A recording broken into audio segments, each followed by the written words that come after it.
Welcome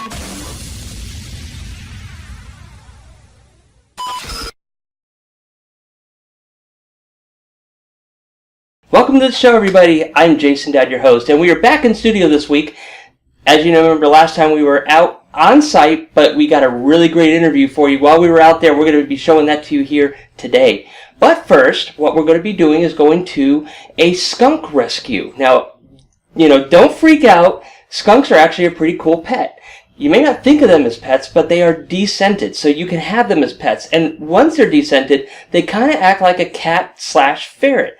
Well, believe it or not, there is a need for a rescue for skunks, and we're going to go to a skunk rescue here in just about on the Brooksville side of northern Pasco County, and we're going to be at the Florida Skunk Rescue. We're going to be seeing some of these cute skunks, and you're going to learn all about how this cool little animal can make a great pet for you. So let's go to the Florida Skunk Rescue, and we'll be right back after this. Hey guys, we are here with the Florida Skunk Rescue, and what I'm really excited about is to show you guys some new exotic animals that can make great pets.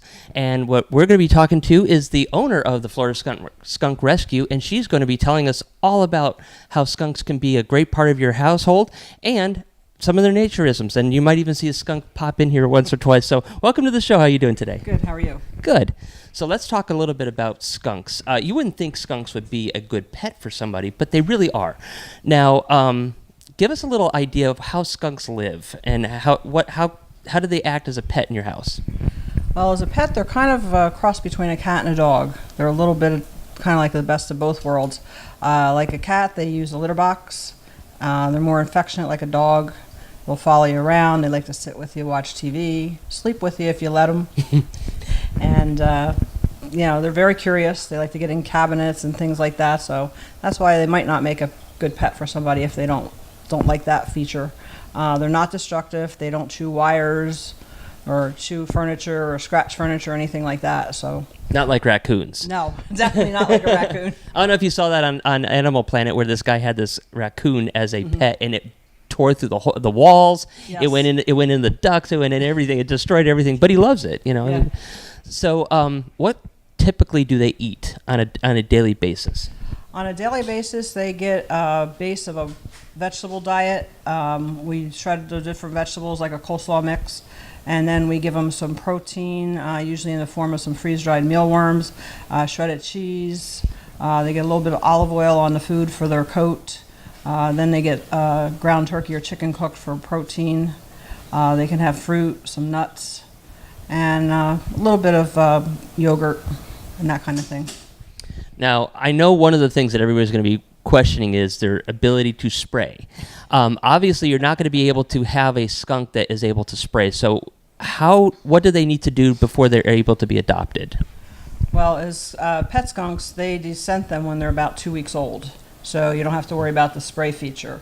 When you buy them from the pet store, they are not spayed or neutered, so you need to get that done because it's just better for them, especially during breeding season. And that's basically all you need to do to get them ready for adoption. The ones we get sometimes need a little extra TLC. They haven't been given a lot of attention, so they could be skittish, that kind of thing. So we kind of work with them on that feature so we can tell the adoptive family what to expect from them. Let's talk about diseases and stuff. What types of illnesses do they typically get? And if they do get sick, do you take them to a standard vet? Okay. Typically, they're prone to heart disease, but if you get them young enough and you have them on a good diet, you don't need to really worry about that all too much, but it can happen. The other thing is they're slightly prone to cancer. They're about their two main things. If you need to take them to a vet, you need to find a good exotic vet, one that knows how to treat skunks. And generally, how long do they last? Because, I got turtles one time, and they said, they don't get bigger than this. And then before I knew it, they were the size of my hand, and then I found out they live 75 years. So these turtles are going to outlive me. Right. What is it like for skunks? Skunks typically live anywhere between 8 and 12 years as a pet. Sometimes less, sometimes more. It all depends on their care and their diet, really. So that's really kind of typical, like you would with a regular cat or dog. Right. Mm-hmm. Obviously, I've known some states you're allowed to have certain animals, certain animals you're not. What about skunks? Can you have them as pets in all 50 states? And if you have them as do you have to have them registered or anything like that specially? Okay, you can have them as a pet in Florida. You do need a Class 3 captive wildlife permit to own one. They're only legal in about 17 states, so that's typically sometimes how come we get them for rescue. People move out of state and can't take them. You really need to check with the state that you're going to see if they'll let you bring them. And then, of course, you have to worry about all the states that you have to cross through where they are illegal. You know, that's pretty funny because I went to the big cat rescue down here in Florida, and just about every state allows you to have a tiger if you want it, but you can't have a skunk. What's up with that? Why would they not allow you to have them? What's one of the reasons that they would give behind that? I think the main thing is the scare about rabies. I think they're afraid if they let people have them as pets in different states, they're afraid people are going to go out in the wild and pick them up as a pet where there's a bigger chance of rabies. When you get a pet one, there's no chance of rabies. They've been raised on a breeding farm. They've never been exposed to rabies, and they do not pass them from mother to baby, as a lot of people think. Now, if some people obviously breed them, and that's probably not the best thing to do unless you really know what you're doing. How many litters do skunks have at a time when they give birth? Is it typical like cats where they have 2 to 3, or do they have a lot more like rabbits where you can have up to maybe sometimes 15? Skunks only breed typically once a year. Sometimes in captivity they may breed twice, but they typically have anywhere between 2 to 12 babies. So if you breed them on your own, you need to worry about finding a vet that will descent them.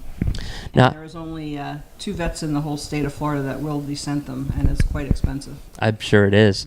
Now, I've been seeing here that we have a couple of different varieties of skunks, because I see the dark black and the white one, which I think is probably more typical. But then I'm also seeing these like light gray, brown, and white ones. That's pretty interesting. Why do they have such different tones? As pets, they've bred them to be 9 different colors. The most common are the black and white, brown and white, the albino, and the one you've been seeing run around here, the champagne color. Obviously, we've all run into skunks somewhere in nature or anything like that. We could smell them. If by some chance you happen to run into a wild skunk and get sprayed, what do? There is a solution. It's dishwashing detergent, hydrogen peroxide, and baking soda. And if your dog gets sprayed, you need to put it on them dry, not wet, because it's worse if you make them wet first. And you can find the recipe online. There's a recipe there.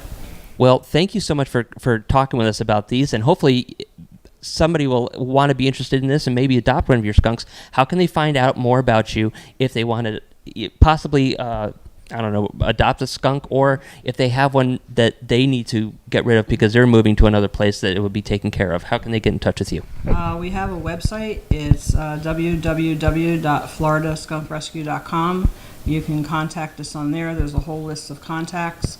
We have volunteers throughout the state that will come and pick up your skunk if you need to find it a new home, and they will get it to me because I do most of the fostering for the skunk rescue. We also have a Facebook page, floridaskunkrescue.com, and if you just want to come out and see the skunks, check our Facebook page. We update it for all the events that we go out to with the skunks. And that's a really cool thing too, because you did tell me that there are a lot of skunk events that you wouldn't expect. Right. But you also do something pretty cool before we go, and I wanted to touch on that, is birthday parties. How do you do a skunk birthday party? All somebody needs to do is just invite us. The one that you met us at, Donna's daughter decided. Well, she does a rescue every year for her birthday. So that year that you met us, it was the skunk rescue, and she asked instead of presents that all the kids bring donations to the rescue. Very cool. Well, thank you guys. We're going to be right back after this, and we're going to show you a little bit about what these skunks look like, so stay tuned.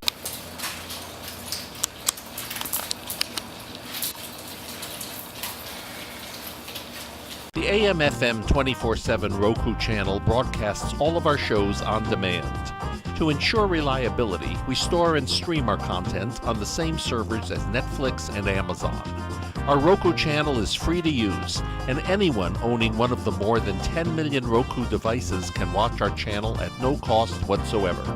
If you have a television show or are thinking about producing a show, you can be a part of AM/FM 24/7's Roku channel. Watch our great shows on your Roku device. It's free and more reliable than cable TV. Welcome back to the show, everybody. We have some news and some events going on right now that we want to talk to you about. One of them is Super Bowl 51. What? Super Bowl 51 has been over for a couple of weeks now. Sure, it has been over for a couple of weeks, but during Super Bowl 51, Tom Brady's jersey was stolen, and that made huge news. Good news is that the shirt has been recovered and is now back in New England. Now, why did we make such a big, huge fuss over a shirt? Well, simply the fact that he wore that shirt and broke about 30 records in that particular Super Bowl between two teams. He became the only quarterback to win 5 Super Bowls, and he was the only 4-time Super Bowl MVP. So it made it quite valuable. Because of that, they decided to bring in the FBI because they didn't quite know where it happened, where it went to. They brought in the Texas Rangers, and nothing came out of it. Well, it comes to find out the shirts were in Mexico by a credentialed media outlet. Now, this guy had the media credentials. I don't know how, because he didn't work for anybody, but they somehow did not do proper vetting. So when the FBI goes down there, they find a lot more than the Super Bowl 51 shirt. They also found Von Miller's cleats and helmet from the Super Bowl 50, which he was the MVP of that one, and they found Tom Brady's Super Bowl 49 jersey. Now, all the stuff has been returned back to their rightful owners, which is good. I don't know if this guy's going to be facing any charges, but he might be. He should be, because he stole over $1 million worth of material. And he didn't even get to show it like you would, like the Mona Lisa or something like that, you know, because nobody can know you have it. Everybody knew it was stolen, so once somebody knows that you have this thing, you're going to be turned in. So he didn't even get the glory of saying, look, I own this. I don't know. Crazy scenario. Next one I have for you. You remember that girl that went around on Facebook called the Cash Me Outside girl? Well, because of the fact that she was so vulgar on the Dr. Phil show, she now has her own show, believe it or not. They're going to be giving her a reality show. A couple weeks ago on my radio show, I said that TV shows like this, the reality TV shows, are destructive and they're overrated. And this is exactly proving my point, because of the fact that we are taking advantage of a girl that desperately is calling out for help. She's barely literate, she's been in jail more times than she hasn't, she's pushed drugs, and she's destroying herself. Now we're going to glorify her with a multi-million-dollar TV contract and watch her downward spiral and complete dysfunction on television. Wonderful thing, isn't it? So, honestly, watching this, to me, is going to be no better than those viral videos you see on like YouTube or Facebook where they're showing somebody getting the crap beat out of them and the person sitting there filming them. Because that's about what we're doing. That it's the same equivalence if we watch this show. This girl needs help. She doesn't need any more fame for her ignorance. Third thing that we have coming up. Beauty and the Beast, the live movie, just released a couple weeks ago, and I went to go see it. And I gotta say, it has got to be one of the coolest movies I have ever seen. The songs are just breathtaking. The scenery is breathtaking. They did a great job with all the cinema and the lighting and the choreography, the costumes, the acting. It was just a great overall film. I encourage everybody to go out there and see it if you get that chance. Now, there has been some controversy about it because they had the first time openly gay character in there. And supposedly it was blocked by a couple of movie theaters because of a supposed kiss. Well, the version I saw, if that is the original version and unedited that came out, there was no kiss.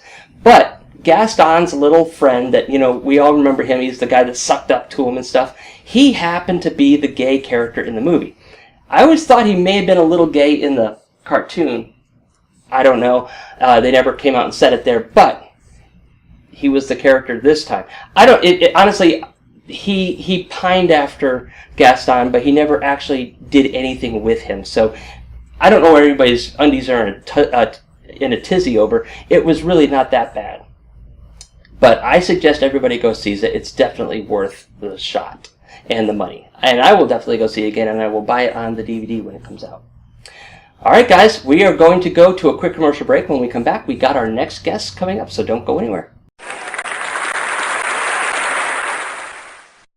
Limo Bob builds, sells, and rents the world's finest, longest, and most exotic limousines in the world. We provide every imaginable vehicle, from a 4-passenger town car to a 10-passenger Bentley Rolls and a Hummer for $20. We even have a one-of-a-kind 727 jet limo. And we offer a complete consulting package where Limo Bob comes to your location and shares 3 decades of experience in 3 days with you. Call 708-945-LIMO and visit limobob.com.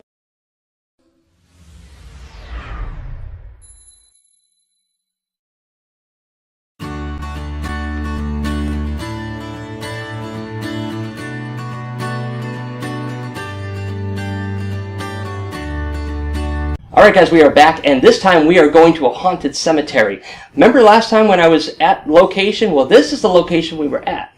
And we ran into our friend Kimberly Rebman, and she is the author of A Haunted Florida. And she's going to be telling us the haunted activities that happened right at this particular grave that we're going to be in front of. Really sad story, but it's a really cool incident. Now, the sound is going to be a little bad on this because we actually had a paranormal incident. We had our taping recorders, you know, the little things that we hook our microphones into, and supposedly it shut off and just turned on by itself, which is really weird because it doesn't normally do that. I had to actually go in and hit a couple of buttons to get the settings back to the way it is, because you can't get to those settings unless you hit the button, then you scroll the little button down on it, because it's like a little wheel. Then you got to hit the button again. Then you got to go in there and hit the scroll button down, so that way you can get to the settings that you need. Now, that's impossible to do just by laying on the ground and switching. However, because of that, the microphones didn't work because it didn't record. It did start to record right after we got out of the cemetery. How convenient is that?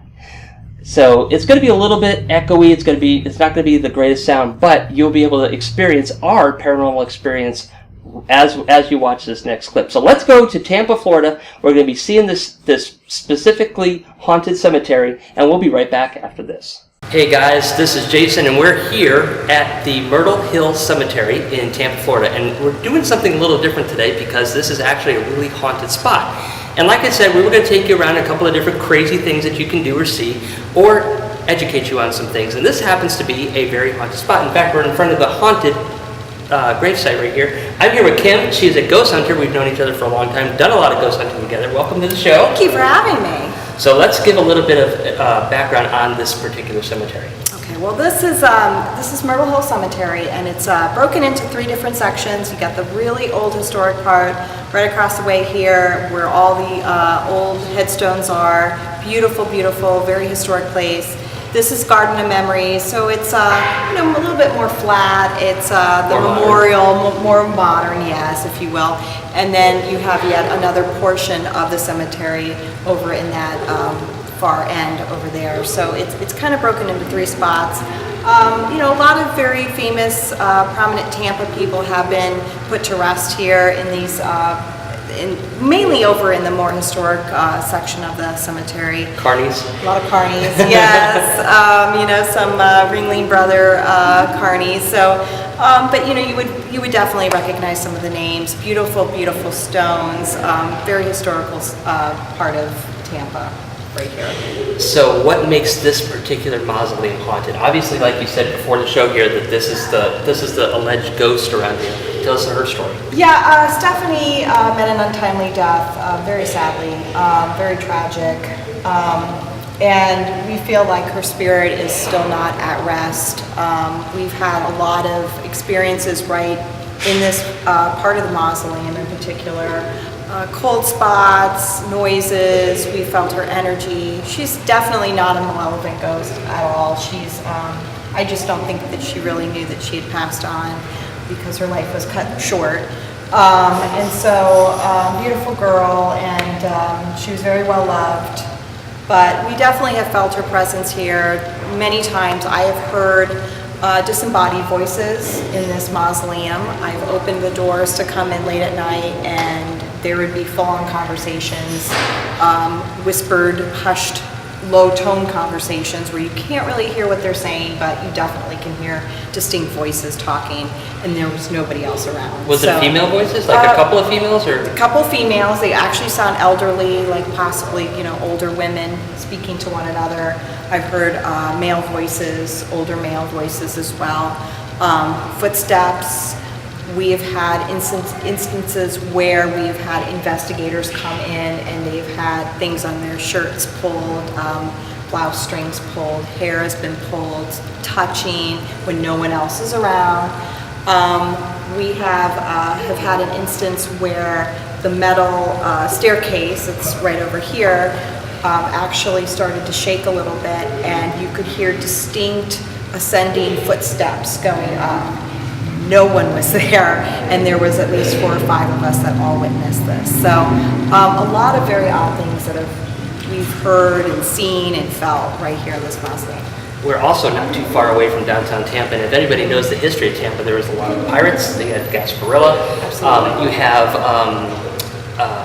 slaves. You have a lot of other things that have happened around here. Are any of those people, or any of those type of people, buried right here in the cemetery? I do believe they are. So a lot of that does date back to Tampa's very strong history of pirate lore, in death. There's been, all kinds of sickness and a lot of bad stuff that's happened right around this time. So yes, absolutely. Well, Donnie Brasco, if anybody ever saw that movie, happens to be taking place at Adventure Island. That's where he did all his work. Okay. And he was actually a undercover gangster. Yes. For the cops. Yes. So, believe it or not, the gangsters, the Al Capones, they actually have a lot of history right here. Absolutely, Jason. What about those type of things? Definitely, the mob was a big thing. You have Ybor City, and there's tons of tales, coming out of Ybor City. You had cigar factories, you had the mafia, you had all kinds of dark stuff going on, and so absolutely, it comes back to this area. There's just a ton of energy. There was, and it's still here. Also, anybody that does ghost hunting, obviously you got to worry about the cops, you got to worry about trespassing, stuff like that. Absolutely. If somebody wants to investigate at this particular mausoleum, what do they have to worry about? I would be very careful about coming out here really late at night. There are, a lot of people that are in ghost investigations say, I'm not really scared of the undead, or the dead, but I'm more scared of the undead, the people that are walking around, you and I, just because you don't know what people are going to be doing late at night in a cemetery. I've spoken to police officers over here before, and they have told me time and time again that there have been a lot of vandalism. There are people that come out here late at night and they just, they do all kinds of crazy, deviant kind of things. And so you have to be very, very aware of that, careful. Always come in a group. Don't ever come by yourself or even with just one other person. I always would strongly encourage coming with others. Just being aware of your surroundings and knowing that, some of these places aren't always in the best neighborhoods. So just be cautious. So you wrote a really cool book, and a lot of the stuff that you talked about in your book happened right here in the cemetery and a lot of other places all around Florida. So tell everybody the name of the book, where they can find it. Okay. Well, my book is Haunted Florida, A Guide to the Departed Soul. And it's basically a book about all kinds of ghost lore, folklore, the history of all these different haunted locations, from way down south in Florida, like we're talking the Florida Keys, all the way up to the Panhandle and everywhere in between, including right here in Tampa at Myrtle Hill Cemetery. And you can find it, if you Google it online, it's all over. You can find it at Amazon.com, you can find it at Author House.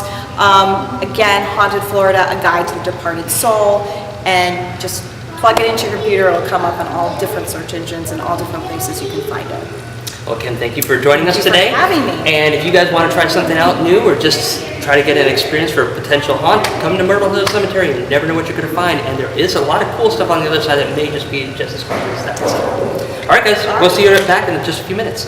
The AM/FM 24/7 Roku channel broadcasts all of our shows on demand. To ensure reliability, we store and stream our content on the same servers as Netflix and Amazon. Our Roku channel is free to use, and anyone owning one of the more than 10 million Roku devices can watch our channel at no cost whatsoever. If you have a television show or are thinking about producing a show, you can be a part of AM/FM 24/7's Roku channel. Watch our great shows on your Roku device. It's free and more reliable than cable TV. All right, guys, we are back and we are ready to close out the show. We have so much more for you coming up over the next couple weeks, so keep checking back to our website, which is theamemagazine.com, and there you will be able to see the AME Experience, which is our television show, our radio show, and our magazine. Everything is archived up there. All of our guests coming up are up there, so if you missed anybody, you want to see who's coming up on this television show, any of our adventures, any of our past guests, or anything that we have to inspire you on our magazine, please go up there and check it out. It's completely free. So until then, guys, keep those creative juices flowing, and we will see you again next time. Have a great night. Like, OMG, you were on TV and junk.